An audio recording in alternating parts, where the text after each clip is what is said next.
ಅಶ್ವಿನಿ ಚಾನಲಲ್ಲಿ ಒಂದು ಸಿಂಪಲ್ ಆಗಿರುವಂತಹ ಟೊಮೆಟೊ ಗೊಜ್ಜು ರೆಸಿಪಿ ಮಾಡ್ತಾ ಇದ್ದೀನಿ. ರೊಟ್ಟಿ ಜೊತೆಗೆ ಅನ್ನದ ಜೊತೆಗೂ ಕೂಡ ಇದು ಚೆನ್ನಾಗಿರುತ್ತೆ. ನೀವು ಒಂದ್ಸಲ ಟ್ರೈ ಮಾಡಿ ಹೇಗಿತ್ತು ಅಂತ ನಿಮ್ಮ ಅನಿಸಿಕೆಗಳನ್ನ ನಮಗೆ ತಿಳಿಸ್ಬೋದು. ಹಲೋ ಸ್ನೇಹಿತರೆ, ಅಶ್ವಿನಿ ಯೂಟ್ಯೂಬ್ ಚಾನಲ್ಗೆ ಸ್ವಾಗತ. ನಾನು ಇವತ್ತು ಸಿಂಪಲ್ ಆಗಿ ಒಂದು ಟೊಮೆಟೊ ಗೊಜ್ಜು ಮಾಡ್ತಾ ಇದ್ದೀನಿ. ತರಕಾರಿ ಇಲ್ದಿರೋ ಟೈಮಲ್ಲಿ ಈ ಥರ ಟೊಮೆಟೊ ಗೊಜ್ಜು ಮಾಡ್ಕೋಬೋದು. ರೊಟ್ಟಿಗೂ ಕೂಡ ಚೆನ್ನಾಗಿರುತ್ತೆ, ಅನ್ನಕ್ಕೂ ಕೂಡ ಚೆನ್ನಾಗಿರುತ್ತೆ, ಬೇಕು ಅಂದರೆ ಚಪಾತಿಗೂ ಕೂಡ ಚೆನ್ನಾಗಿರುತ್ತೆ. ಇದನ್ನು ಹೇಗೆ ಕ್ವಿಕ್ಕಾಗಿ ಮಾಡೋದು ಅಂತ ತೋರಿಸ್ಕೊಡ್ತೀನಿ. ತುಂಬ ರುಚಿಯಾಗಿ ಬರುತ್ತೆ. ಇದು ನಮ್ಗೆ ಇಷ್ಟ ಆಗುತ್ತೆ. ರೊಟ್ಟಿಗೆಲ್ಲ ತುಂಬ ಕಾಂಬಿನೇಷನ್ ಆಗಿ ಚೆನ್ನಾಗಿರುತ್ತೆ. ಇದನ್ನು ಹೇಗೆ ಮಾಡೋದು ಅಂತ ಒಂದ್ಸಲ ತೋರಿಸ್ಕೊಡ್ತೀನಿ ಬನ್ನಿ. ಒಂದು ಬಾಣಲಿ ಇಟ್ಕೊಂಡಿದ್ದೀವಿ. ಸ್ವಲ್ಪ ಎಣ್ಣೆ ಹಾಕೊಳ್ಳೋಣ. ಒಂದು 5 ಟೇಬಲ್ ಸ್ಪೂನ್ ಹಾಕೊಳ್ಳಿ. 3 to 4 ಟೇಬಲ್ ಸ್ಪೂನು ಕಡಲೆಕಾಯಿ ಎಣ್ಣೆ ಹಾಕೊಳ್ತಾ ಇದ್ದೀನಿ ನಾನು. ಇದು ಸ್ವಲ್ಪ ಕಾಯಿಲಿ. ಇದು ಕಾದಿದೆ. 1 ಟೇಬಲ್ ಸ್ಪೂನು ಕಡಲೆಬೇಳೆ ಹಾಕೊಳ್ಳೋಣ. ಇದು ಹಾಕಿದ್ರೆ ರುಚಿ ಚೆನ್ನಾಗಿರುತ್ತೆ. ರೈಸಲ್ಲಿ ಸಿಕ್ಕಿದಾಗ ಕುಟುಂಬ ಅಂತ ಇರುತ್ತೆ, ತುಂಬ ಟೇಸ್ಟಿಯಾಗಿರುತ್ತೆ ಅಂತ ನನ್ನ ಅನಿಸಿಕೆ. ಲೈಟಾಗಿ ಬ್ರೌನ್ ಆಗಿದೆ ಕಡಲೆಬೇಳೆ. ಸಾಸಿವೆ ಹಾಕೋಣ 1 ಟೀ ಸ್ಪೂನು. ಹಾಗೆ ಸ್ವಲ್ಪ ಜೀರಿಗೆನೂ ಹಾಕೊಳ್ಳೋಣ.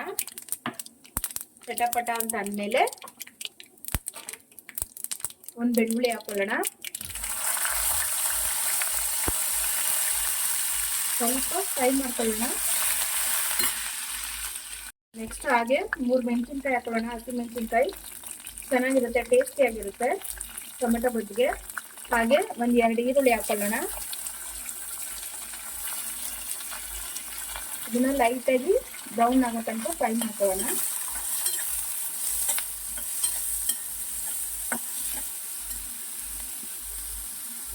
ನೋಡಿ, ಸ್ವಲ್ಪ ಬ್ರೌನ್ ಆಗ್ತಾ ಬರ್ತಾ ಇದೆ ಈರುಳ್ಳಿ. ಈಗ ಒಂದು 1/4 ಟೀ ಸ್ಪೂನ್ ಅರಿಶಿನ ಹಾಕೊಳ್ಳೋಣ. ಸ್ವಲ್ಪ ಫ್ರೈ ಆಗಲಿ, ಆಮೇಲೆ ಟೊಮೆಟೊ ಹಾಕೊಳ್ಳೋಣ.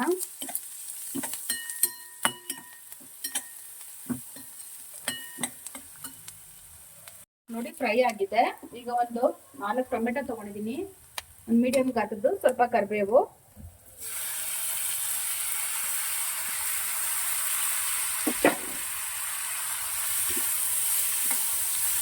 ಇದನ್ನ ಕೂಡ ಫ್ರೈ ಮಾಡ್ಕೊಳ್ಳೋಣ ಎಣ್ಣೆಲಿ. ಈಗ ಒಂದು ಅರ್ಧ ಟೀ ಸ್ಪೂನ್ ಉಪ್ಪು ಹಾಕ್ಕೊಳ್ತೀನಿ. ಟೊಮೆಟೊ ಸ್ವಲ್ಪ ಬೇಗ ಸಾಫ್ಟ್ ಆಗುತ್ತೆ.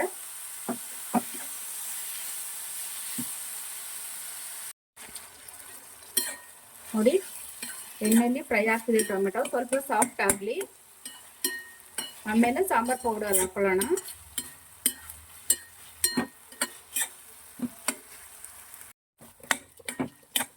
ನೋಡಿ, ಸಾಫ್ಟ್ ಆಗಿದೆ. ಈಗ ನಾನು ಅಯ್ಯಂಗಾರ್ ಸಾಂಬಾರ್ ಪೌಡರ್ ಬಳಸ್ಕೊಂತೀನಿ. ಇದೊಂಥರ ಚೆನ್ನಾಗಿರುತ್ತೆ ಟೊಮೆಟೊ ಗೊಜ್ಜಿಗೆ. ನಾನು ಟ್ರೈ ಮಾಡಿದ್ದೀನಿ, ನೀವೊಂದ್ಸಲ ಟ್ರೈ ಮಾಡಿ. ನಾನು ಒಂದು 1.5 ಟೇಬಲ್ ಸ್ಪೂನ್ ಹಾಕ್ಕೊಳ್ತೀನಿ. ಇದನ್ನು ಕೂಡ ಟೊಮೆಟೊ ಎಲ್ಲ ಜೊತೆ ಮಿಕ್ಸಪ್ ಆಗಲಿ 1-2 ನಿಮಿಷ. ಆಮೇಲೆ ನೀರು ಅಡ್ಜಸ್ಟ್ ಮಾಡ್ಕೊಳ್ಳೋಣ. ಸಿಮ್ಮಲ್ಲೇ ಇಟ್ಕೊಂಡು ಫ್ರೈ ಮಾಡ್ಕೊಳ್ಳಿ. ಜಾಸ್ತಿ ಹೆವಿ ಕೊಡಬೇಡಿ, ಹೈ ಫ್ಲೇಮ್ ಕೊಡಬೇಡಿ. ನೋಡಿ, ಎಲ್ಲ ಮಿಶ್ರಣನು ಚೆನ್ನಾಗಿ ಎಣ್ಣೆ ಫ್ರೈ ಆಗಿದೆ. ಈಗ ಸ್ವಲ್ಪ ನೀರು ಹಾಕೊಳ್ಳೋಣ.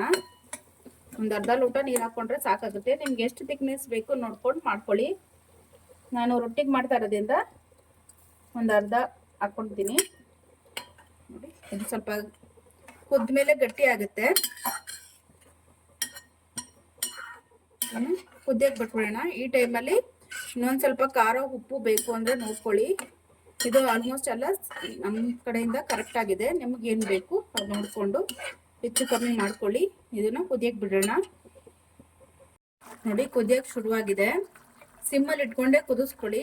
ಗಟ್ಟಿಯಾಗಿರೋದ್ರಿಂದ ಸೀದೋಗೋ ಚಾನ್ಸಸ್ ಇರುತ್ತೆ. ಹಾಗಾಗಿ ಸ್ವಲ್ಪ ಎಣ್ಣೆ ಎಲ್ಲ ತೇಲ್ ಬರಬೇಕು. ಆ ಥರ ಸ್ವಲ್ಪ ಗಟ್ಟಿಯಾಗೋ ಥರ ಕುದಿಸ್ಕೊಳ್ಳಿ. ನಾನು ತೋರಿಸ್ತೀನಿ. ಎಣ್ಣೆ ಎಲ್ಲ ತೇಲ್ ಬರ್ತಾ ಇದೆ. ಈಗ ಒಂದ್ಸಲ ರುಚಿ ನೋಡ್ಕೊಳ್ಳಿ. ಮಸಾಲೆ ಎಲ್ಲ ಕುಕ್ ಆಗಿದೆಯಾ ಅಂತ ಒಂದ್ಸಲ ಟೇಸ್ಟ್ ನೋಡ್ಕೊಳ್ಳಿ.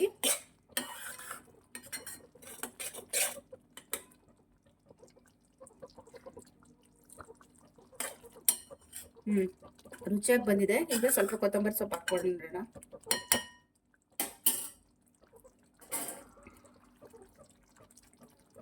ಅಷ್ಟೇ. ನೋಡಿ, ಎಷ್ಟು ಕಲರ್ಫುಲ್ ಆಗೋಯ್ತು. ಇದು ರೆಡಿಯಾಗಿದೆ. ಇದು ರೊಟ್ಟಿ ಜೊತೆ ಸರ್ವ್ ಮಾಡೋಣ ಬನ್ನಿ.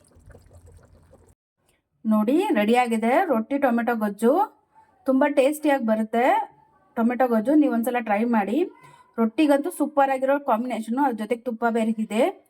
ಬೆಳಗ್ಗೆ ನಾಷ್ಟಕ್ಕೂ ಚೆನ್ನಾಗಿರುತ್ತೆ, ರಾತ್ರಿ ಡಿನ್ನರ್ಗೂ ಚೆನ್ನಾಗಿರುತ್ತೆ. ಇದನ್ನು ನೀವು ಒಂದ್ಸಲ ಟ್ರೈ ಮಾಡಬೇಕು. ಹಾಗೆ ಈ ರೆಸಿಪಿ ನಿಮ್ಗೆ ಇಷ್ಟ ಆಗಿದ್ರೆ ಲೈಕ್ ಮಾಡಿ, ಕಮೆಂಟ್ ಮಾಡಿ, ಶೇರ್ ಮಾಡಿ. ಹೇಗೆ ಬಂತು ಟೊಮೆಟೊ ಗೊಜ್ಜು ಅಂತ ನೀವು ಕಮೆಂಟ್ ಬಾಕ್ಸಲ್ಲಿ ತಿಳಿಸ್ಬೋದು. ಹಾಗೆ ನನ್ನ ಚಾನೆಲ್ ಕೂಡ ಸಬ್ಸ್ಕ್ರೈಬ್ ಮಾಡ್ಕೊಳ್ಳಿ. ಒಳ್ಳೊಳ್ಳೆ ವಿಡಿಯೋಗಳನ್ನ ನಾನು ನಿಮಗೆ ಮಾಡ್ತೀನಿ. ಹಾಗಾಗಿ ನಂಗೆ ಸಪೋರ್ಟ್ ಮಾಡಿ. ಪ್ಲೀಸ್ ನನ್ನ ಚಾನಲ್ನ ಸಬ್ಸ್ಕ್ರೈಬ್ ಮಾಡ್ಕೊಳ್ಳಿ. Thank you for watching.